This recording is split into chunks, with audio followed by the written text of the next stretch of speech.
Meus irmãos, gostaria de ler a partir do Evangelho de segundo Mateus, do capítulo 16. Essa, para mim, é uma das falas mais revolucionárias de Jesus. E eu gostaria de ler com vocês. Mateus 16, versículo 24, diz o seguinte: Então, Jesus disse a seus discípulos: todo aquele que quiser me seguir, negue-se a si mesmo, tome a sua cruz e siga-me. Portanto, quem quiser salvar a sua vida, perdê-la-á. E quem perder a vida por minha causa, achá-la-á.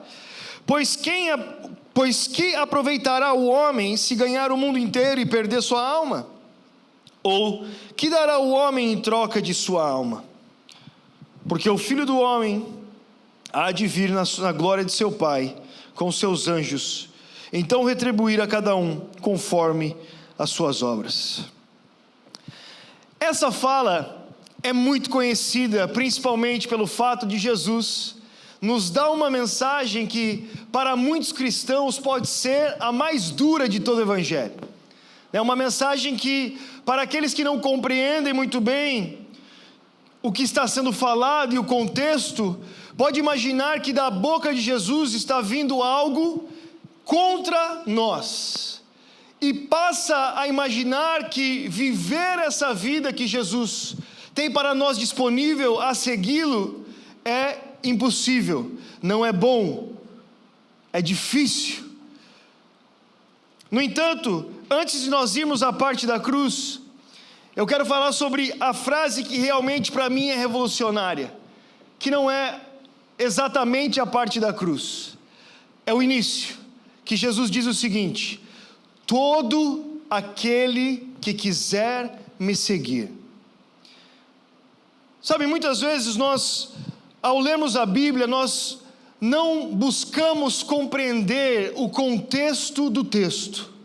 Para que a gente possa entender realmente o que está falando, é necessário que às vezes, e eu acredito na maioria das vezes, nós viajemos no tempo, para voltar para aquilo que estava acontecendo, para que a gente verdadeiramente possa entender quais são o peso dessas palavras que Jesus está falando aqui. Porque talvez a gente, ao ouvir só Jesus falando, todo aquele que quiser me seguir, tome a sua cruz, a gente não está compreendendo o quão revolucionário era essa fala. Então, para você entender, no contexto dos discípulos e no contexto de Jesus, era muito comum na época nós termos mestres como Jesus. Jesus ele vem para o contexto dos homens. E naquela época existiam esses mestres, rabinos itinerantes, que viajavam pela Galileia ensinando a palavra de Deus. Um muito conhecido é Gamaliel. Você lembra? Paulo aprendeu aos pés de Gamaliel. Era um mestre das Escrituras, que assim como Jesus, falando de uma forma humana, no contexto ali, fazia essas coisas também. Tinha os seus discípulos, andava pela Galileia, ensinava nas sinagogas e era respeitado pela vida que vivia. A questão é que, para seguir alguém assim, para ter um mestre, então se tornar um discípulo, era extremamente difícil. Primeiro de tudo, uma mulher não poderia fazê-lo. Então, se você era mulher, você nunca poderia se tornar uma discípula de um mestre das Escrituras. Você já estava fora da possibilidade de poder fazer parte da obra de Deus, de ensinar as Escrituras. Agora, para os homens também não era fácil. Naquela época, as crianças, desde os seus 5, 6 anos, já eram mandadas era como se fosse uma escola ao lado das sinagogas, em que elas teriam que aprender as Escrituras, os primeiros 5 livros da Bíblia. E não era só aprender, eles teriam que até aos 12 anos de idade ter decorado cada palavra dos primeiros 5 livros da Bíblia. Alguém aqui tem decorado um livro inteiro? Nem eu. Já estaríamos fora do jogo. Não tem como fazer parte disso. Mas naquela época era dessa forma. Então o que acontecia? Somente aquelas crianças mais brilhantes conseguiriam passar para a próxima fase. E não eram somente as crianças mais brilhantes, mas as crianças os quais os pais tinham financeiramente a capacidade de manter os seus filhos somente estudando, para que eles pudessem avançar no ensino das Escrituras, para aprender as Escrituras. Então, quem sabe, aprender com o rabino, então quem sabe, se tornar um mestre das Escrituras também. Não era uma coisa simples. Aos 12 anos passava-se para uma nova fase, que seria concluída mais ou menos até os 18 anos de idade, em que esse homem, esse menino agora, que decorou todas as Escrituras, que os professores veem que tem um grande potencial, agora ele teria que decorar todo o Antigo Testamento. Imagina você, todo o Antigo Testamento sabiam de cabeça, tudo.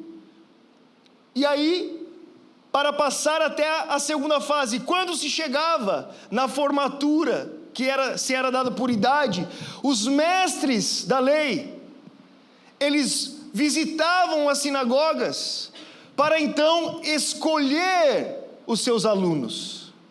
Não seria suficiente você ter uma família que conseguisse te manter estudando, que você fosse alguém realmente brilhante, que decorasse a Bíblia inteira. Você agora teria que ser escolhido por um mestre, para poder realmente continuar a missão, continuar a obra.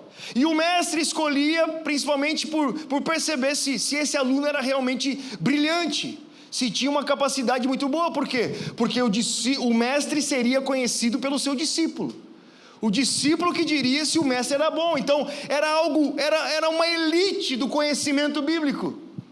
Pouquíssimas pessoas poderiam chegar até lá. Pouquíssimas pessoas, como no caso de Paulo, que era alguém realmente brilhante, que nós lemos as suas palavras até hoje. 2000 anos se passaram, claro, inspiradas por Deus, mas Deus usou alguém que Ele preparou para isso. Agora, pessoas como Pedro, por exemplo, não entravam nessa escola. Era muito difícil. É por isso que quando Jesus diz, todo aquele que quiser me seguir, Ele está dizendo algo tão revolucionário. Ele está dizendo algo que Ele quebra aquilo que ele dizia aos mestres. Ele dizia, vocês têm a chave do reino de Deus, vocês não entram e não deixam ninguém entrar. Vocês colocam julgos sobre as pessoas que vocês mesmos não carregam, que não suportam carregar, porque essa não foi uma estrutura que Deus planejou, foi uma estrutura que os homens criaram, uma elite que escolhia aqueles que deveriam ou não deveriam estar como os especiais. Era por isso que os fariseus, os mestres da lei, ficavam chocados quando eles viam Jesus sentado numa mesa com pecadores, porque nenhum pecador se aproximava desses homens. Só os melhores dos melhores dos melhores poderiam estar na sua mesa. Ou seja, o Luca nunca teria espaço. Eu nunca conseguiria estar à mesa de um mestre. Talvez a maioria de nós não conseguiria. Se nós tivéssemos algum passado, alguma vírgula errada no nosso passado, ou na nossa família, já não serviríamos para fazer parte desse movimento. Era uma elite que colocava o povo à margem. Por isso se achavam mais importantes do que todos. E aí de repente aparece esse homem, que as pessoas ao verem ensiná-lo, falavam assim, mas esse ensina diferente dos outros. Lembre-se, eles não estavam olhando para Jesus como Deus ainda, eles olhavam para Jesus como um desses mestres, rabinos que ensinavam a palavra, era reconhecido, mas ele ensina de forma diferente, ele ensina com autoridade, com poder, ele ensina como se Deus estivesse com ele, sinais o seguem, existe algo de diferente nesse homem. E esse homem diz, todo aquele que quiser me seguir, pode me seguir. Não importa de onde você veio, não importa a sua classe social, não importa se você é homem ou se você é mulher, não importa se você é um cobrador de impostos ou um pescador, não importa o seu passado, não importa a sua família, não importa se você tem condição ou não tem condição, todo aquele que quiser me seguir, pode me seguir. Todo aquele. Você pode seguir Jesus. Os seus irmãos podem seguir Jesus. O Davi aqui pode seguir Jesus. O Davi mora numa cidade no Brasil, que desde que ele foi embora, já não existe eleição mais lá, porque metade da cidade saiu. Tão pequenininha, no fundo do país lá, e ele pode seguir Jesus. Não é da onde veio, quem enviou, quem indicou. Jesus está dizendo, todo aquele que quiser me seguir, pode me seguir. E essas são boas notícias. Não é à toa que quando o Pedro está lá pescando, e ele vê Jesus vindo, e ele ouve das palavras de Jesus, aquele chamado de siga-me, ele entendeu o que ele tinha que fazer. E aqui é importante nós entendermos o contexto também, porque se a gente não percebe o que está acontecendo, nós vamos imaginar que Jesus pode ser somente mais um motivador, que traz boas palestras, que te dá uma mensagem que você vai levar para a sua vida, adicionar ali e viver uma vida melhor. Se nós não entendemos o que significava para aquela época, quem Jesus representava, nós nunca vamos compreender que quando Jesus diz siga-me, ele não está só falando me aceite no seu coração e continue vivendo a sua vida. Ele está falando, siga-me no contexto de a única forma de aprender com o mestre e se tornar o seu discípulo é estar aos seus pés. É assim que se tornava um discípulo de um mestre. E aí quando Pedro reconhece que Jesus é um desses mestres, e ele diz, siga-me, Pedro deixa as suas redes e o segue, verdadeiramente, porque essa era a única forma de aprender com o mestre assim. Não era vir a sua palestra de vez em quando, mas era deixar a sua vida para estar com ele. Então muitas vezes nós não compreendemos isso, porque nós não vemos o que está acontecendo. Mas Jesus, esse mestre das Escrituras, diz a Pedro, siga-me. E Pedro talvez alguém que tinha sido rejeitado, e nós conhecemos Pedro muito bem, meus irmãos. Imagina, Pedro tentou cortar a cabeça de um soldado, acertou a orelha do soldado, mas tentou matar o soldado. Pedro era o homem que sempre estava à frente, brigando, não era uma pessoa equilibrada, verdadeiramente ele foi alguém, muito obrigado, rejeitado pelos rabinos. Vai pescar, Pedro, aqui não dá. Mas Jesus não, Jesus disse, você pode me seguir, siga-me. Só que daí nós nos alegramos muito com a parte de eu posso seguir a Jesus. O difícil para nós agora é entender, mas isso daqui, e a cruz? E aí gera aquele conflito dentro de nós, ao pensar, mas como um Deus que morreu por mim, agora diz que eu tenho que morrer, e Ele diz que eu tenho que carregar uma cruz? E eu sempre faço, para que a gente entenda como essa mensagem pode ser absurda, eu sempre faço o exercício de pensar assim, imagina você, talvez você nunca leu a Bíblia na sua vida, de repente esse livro cai na sua mão, você nunca leu, você não ouviu falar sobre Deus, você não sabe nada, e esse livro cai na sua mão, e você abre em Mateus 16, e a primeira palavra que você lê é sobre essa pessoa falando assim, se você quiser me seguir, tome um instrumento de tortura romana, morra e siga-me. Talvez você poderia dizer, assinado Bin Laden. Não é verdade? Como é possível? Como essa pode ser uma mensagem boa? O que muda? Se essa mensagem será uma mensagem boa ou não? Muda quem está entregando a mensagem. Depende de quem está falando. Por exemplo, se o Bin Laden falar para mim morra, não é uma coisa boa. Agora, se Jesus está falando, isso precisa ser algo bom. Agora, por que nós não acreditamos que é bom? Porque nós temos um conflito em entender quem Jesus é.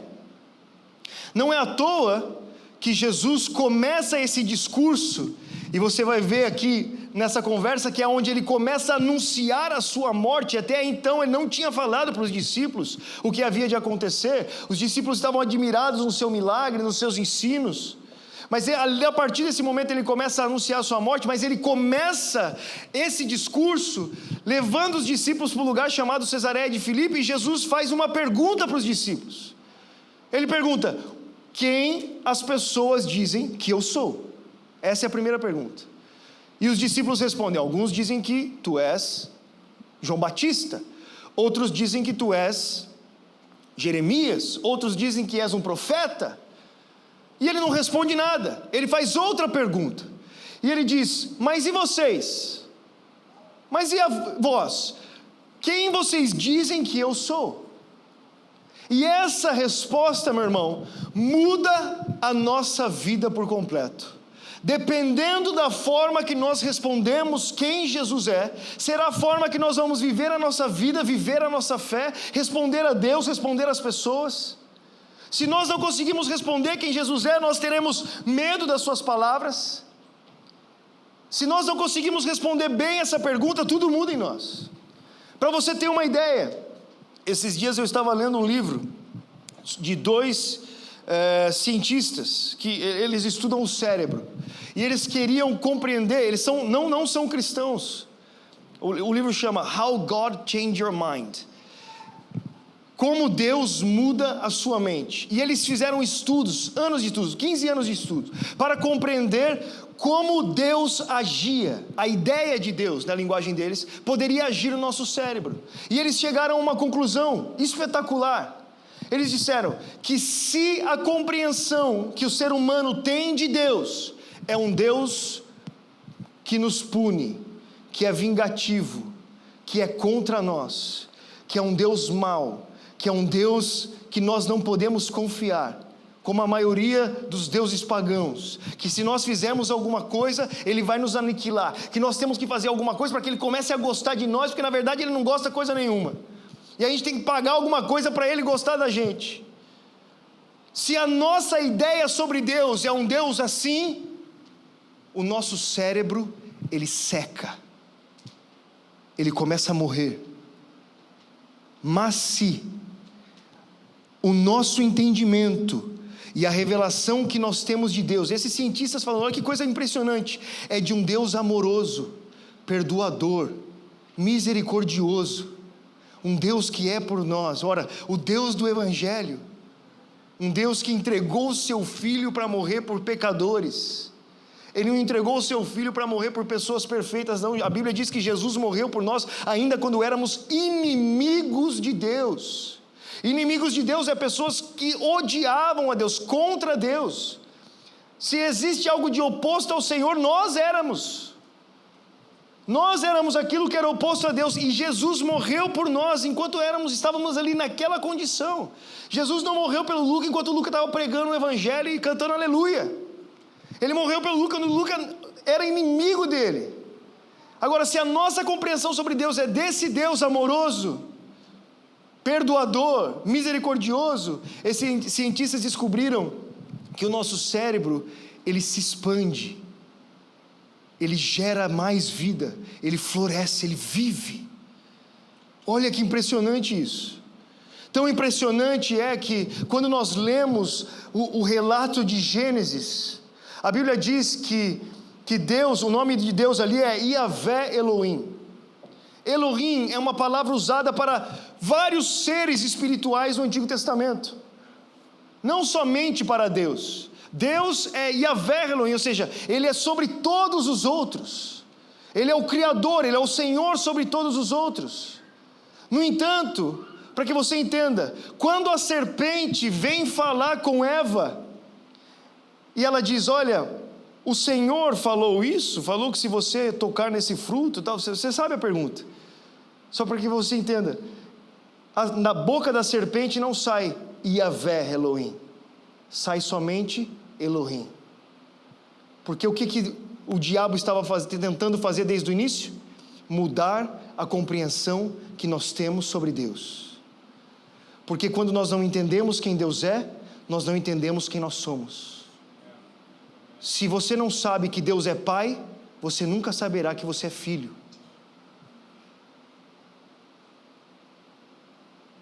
Se nós não sabemos quem está falando, tome a sua cruz, nós vamos negar essa cruz. mas se é Jesus que está falando. E é por isso que ele pergunta: quem eu sou para vocês?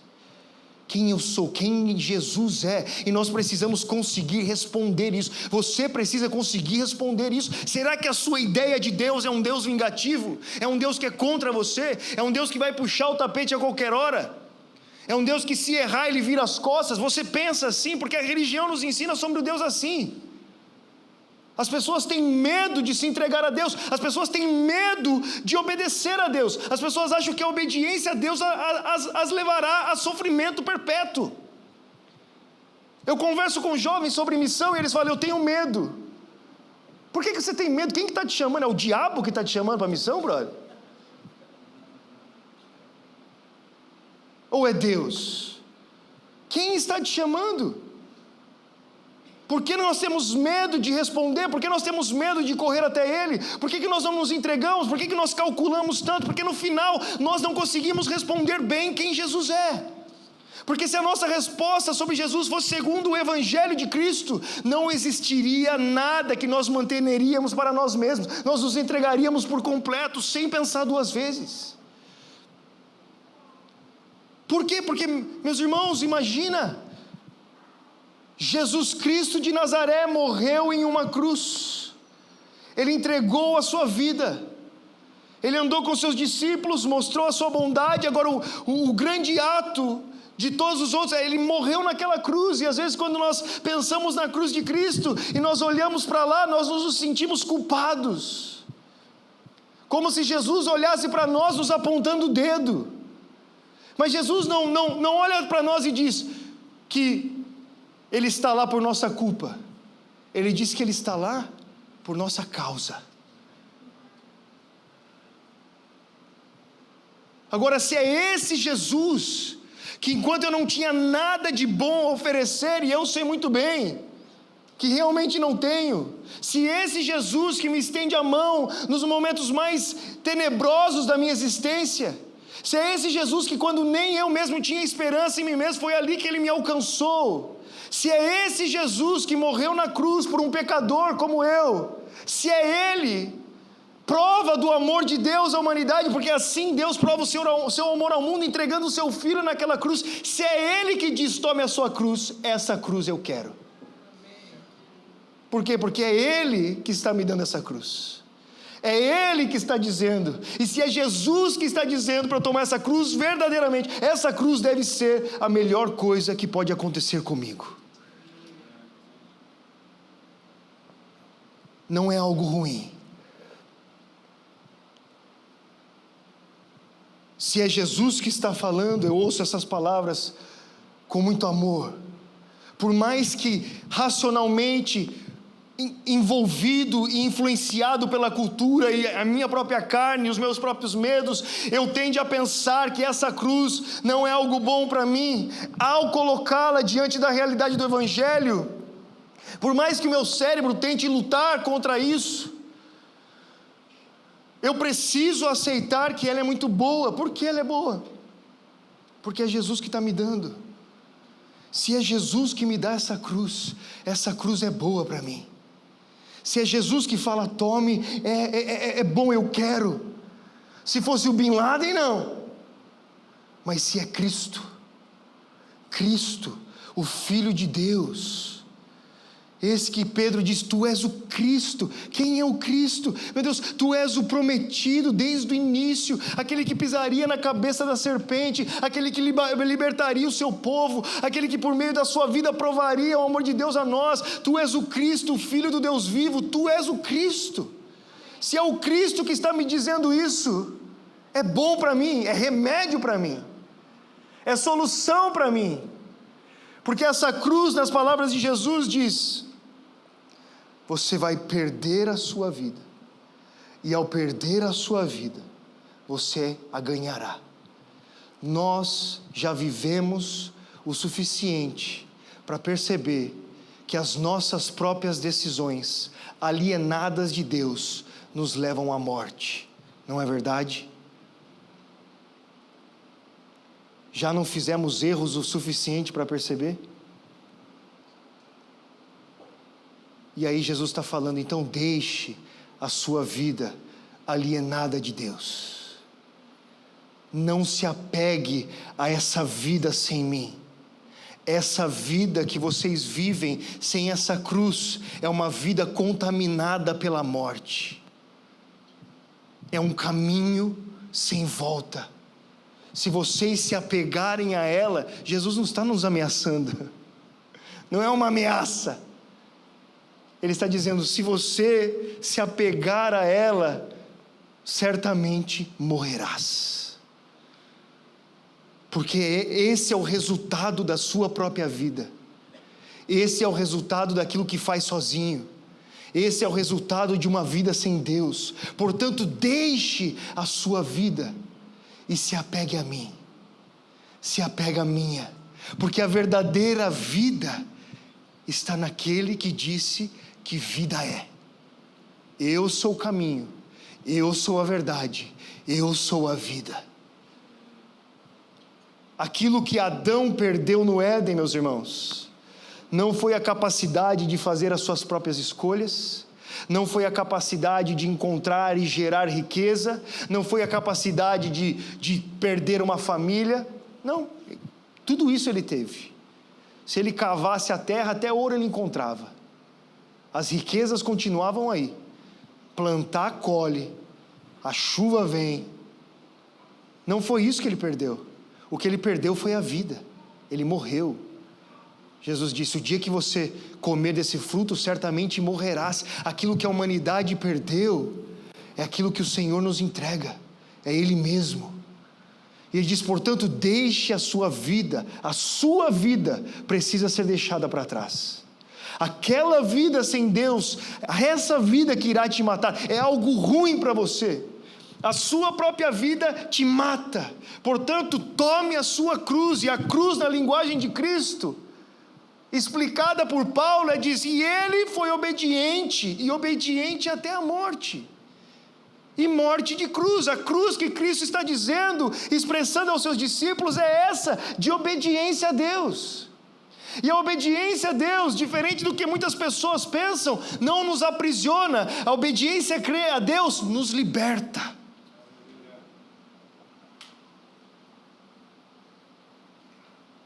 Quando você obedece ao Senhor, e eu vou falar de uma forma muito humana aqui, tá bom? Quando você obedece ao Senhor e Ele fala assim, ó, vai lá, invista esse dinheiro na minha obra. E você diz, não. Você continua aprisionado. E quando você diz sim, e faz o que Deus te pediu, você percebe que você não depende de mais nada, nem do dinheiro, só do Senhor. Você é completamente livre. A obediência a Deus nos liberta. O Senhor libertou o povo do Egito. Ele foi lá e ele fez o que ele poderia ter feito. Ele enviou as pragas contra os deuses egípcios e foi derrubando um por um, mostrando que ele era maior do que todos os outros deuses. Mas uma coisa é tirar o povo do Egito, outra coisa é tirar o Egito do povo. E aí como que Deus tira o Egito do povo? Ele os leva até o Monte Sinai. E no Monte Sinai ele entrega o quê? As suas leis, para que o povo obedecesse e fossem livres. A liberdade, a obediência a Deus nos liberta, irmãos. Nos liberta de tal forma que um prisioneiro escreve para o mundo explodindo de alegria. Se de novo a Bíblia caísse na sua mão e você não soubesse sobre o que ela é, e você abrisse a carta aos Efésios e você começasse a ler aquelas palavras, você talvez ficaria chocado, porque aquele homem começa essa carta explodindo de alegria. E você fala, meu Deus do céu, quem é essa pessoa? Explodindo de alegria, agradecendo a Deus, agradecendo pelos irmãos. Fala, esse cara está vivendo os melhores dias da sua vida. Ele conseguiu tudo que ele queria, ele está tão feliz assim, mas aí você continua lendo a carta e você descobre que aquele que está escrevendo a carta está preso. Aí você fala, como é possível? Por quê? Porque ele é livre. Ele é tão livre que no pior momento que alguém poderia estar vivendo, Ele é feliz, Ele é satisfeito. E nós, de novo eu digo para vocês, já vivemos o suficiente. Eu falo dessa forma porque eu já passei dos 30 anos, irmão. Sou pai agora, entendeu? Então nós já vivemos muito para saber que poucas coisas nos satisfazem. Não é verdade? E é nesse lugar que Jesus diz: o que daria o homem para ter o que eu estou dando para vocês? O que a humanidade pagaria para experimentar o que aquele prisioneiro experimentava? Quanto a humanidade está disposta a pagar por isso aqui? Agora, nós nunca enxergaremos amor em uma frase tão dura se nós não conseguimos responder quem é que está falando. Por isso hoje, o meu convite para você é de se lembrar quem é aquele que te salvou quando você não tinha nada a oferecer. Porque é normal na vida cristã a gente ir passando com o tempo e achar que nós merecemos alguma coisa. Eu fiz por merecer. E aí quando a gente não faz, a gente pensa: eu não vou ter nada, Deus não vai me abençoar, Deus não está comigo. Por quê? Porque eu não fiz. E aí nós vivemos essa vida segundo nós mesmos.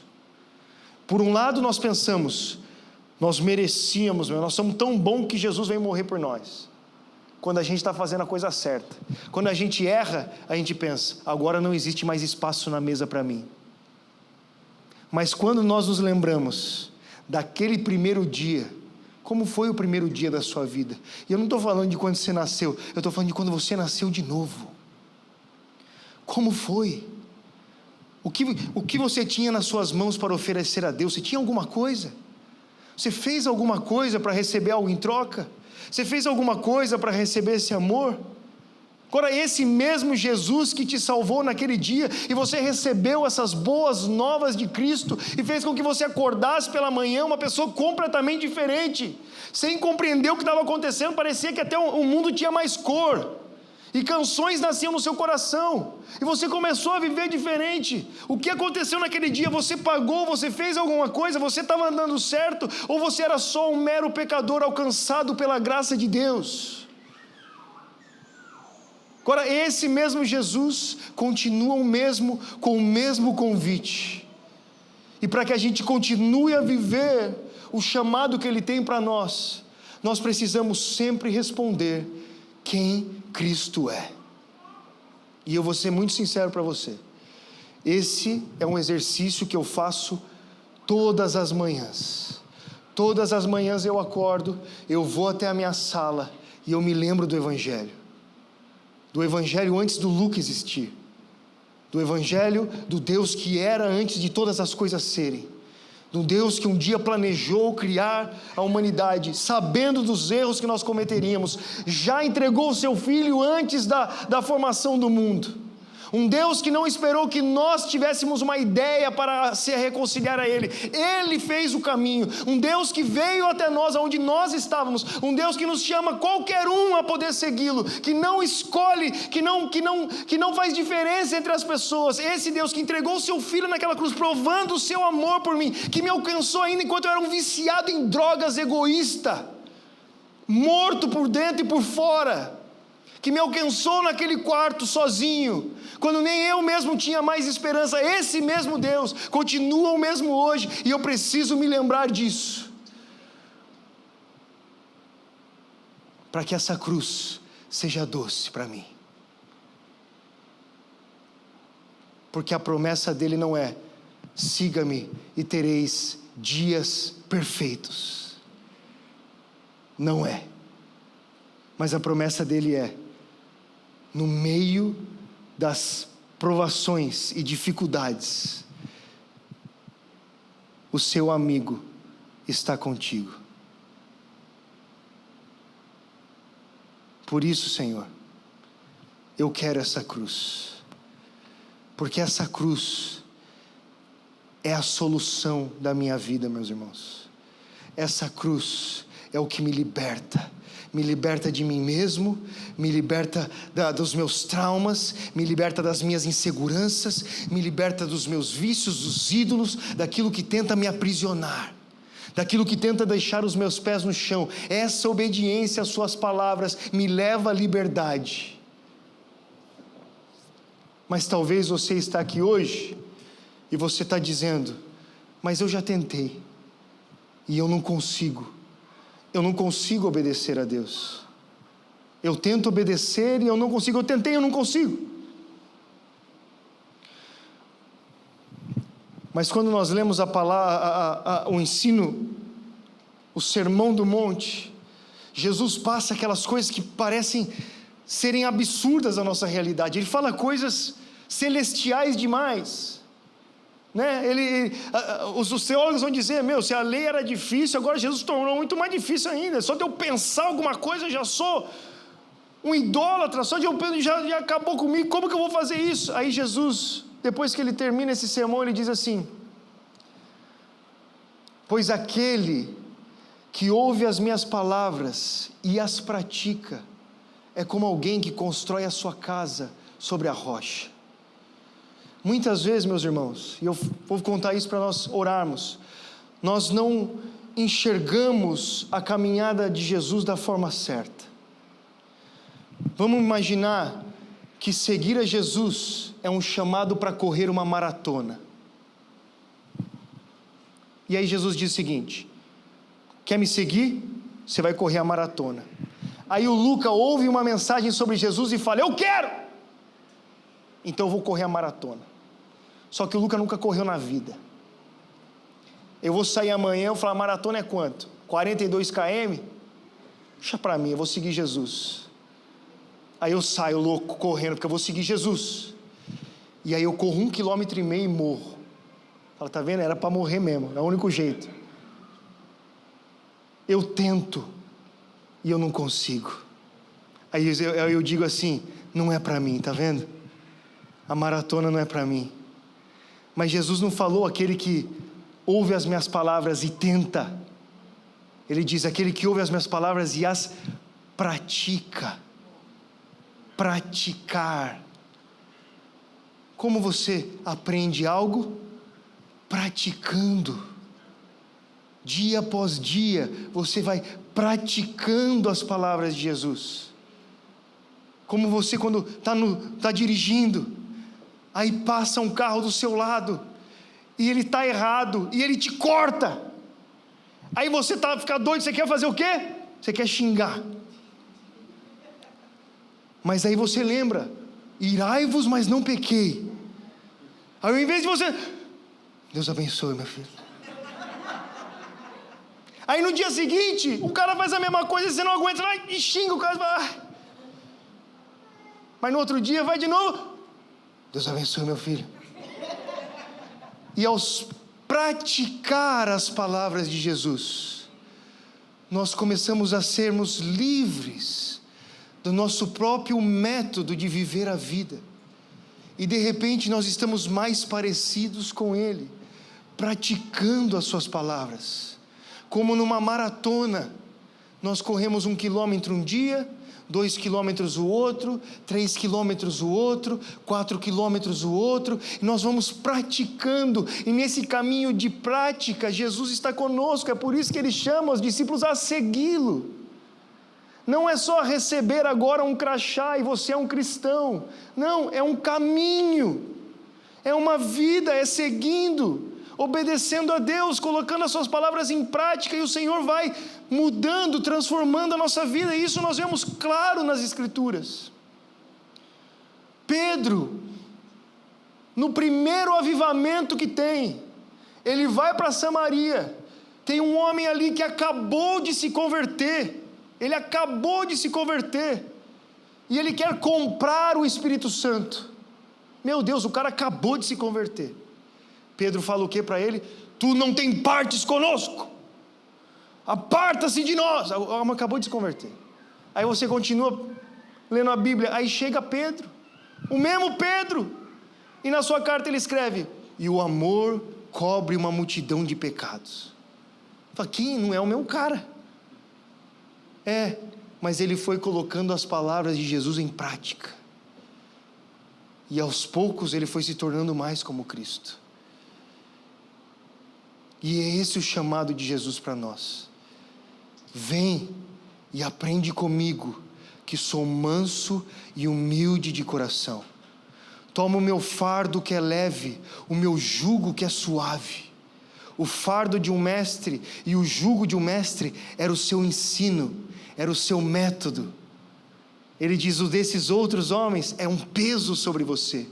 O meu ensino te tira esse peso, te tira esse jugo, como se coloca em um boi, que leva o boi. Jesus disse, o meu é leve, o meu é suave, o meu é vida, é rio de água viva. O meu é água para o que tem sede, é pão para o que tem fome. São palavras de vida, que nós só compreendemos a colocá-las em prática. Então hoje o meu convite para você, gostaria de chamar a banda de novo, é que nós possamos nos lembrar, e talvez, meu irmão, é muito comum na vida cristã, mas seguir a Cristo já se tornou um fardo pesado. É comum, isso acontece às vezes no ministério. Nós já não fazemos com alegria, nós fazemos porque sabemos que temos que fazer, sabemos que é o certo, mas não existe mais aquilo que um dia existiu e você sabe muito bem, porque de alguma forma no meio do caminho esse fardo foi se tornando pesado. Mas Jesus, eu creio que Jesus hoje mais uma vez, Ele quer nos chamar para o lugar certo. E é muito maravilhoso que Jesus, antes de enviar e dizer, ide a todo mundo, Ele diz, vinde a mim. O chamado de Cristo é de vir, o envio de Cristo é o de ir. Quando nós pensamos, qual é o meu chamado? O seu chamado é de ir até Cristo, sentar aos seus pés, aprender com Ele, receber a sua água que lava, que mata a sede, que enche o coração de vida e esperança, que transforma a sua mente, que te faz crer, acreditar, ter esperança. Quantos de nós, ao ouvir o nome de Jesus, já não gera em nós esperança nenhuma? Se tornou mais uma rotina. Ora, como isso é possível? E eu fico me imaginando, Deus, eu não quero nunca deixar de ser como aquela mulher que por 12 anos sofria e só ouviu notícias ruins, mas que ao ouvir uma notícia sobre Jesus, teve esperança que poderia ser curada. E mesmo contra todas as coisas que estavam acontecendo, ela foi até Jesus, porque aquela notícia encheu o seu coração de expectativa, de esperança. Mas quantos de nós, na vida cristã, ao ouvir o nome de Jesus, já não gera nada de bom dentro de nós? E eu não estou falando isso para te trazer um peso, não, é para tirar, meu irmão, porque esse coração pesado é o que Jesus quer quebrar hoje.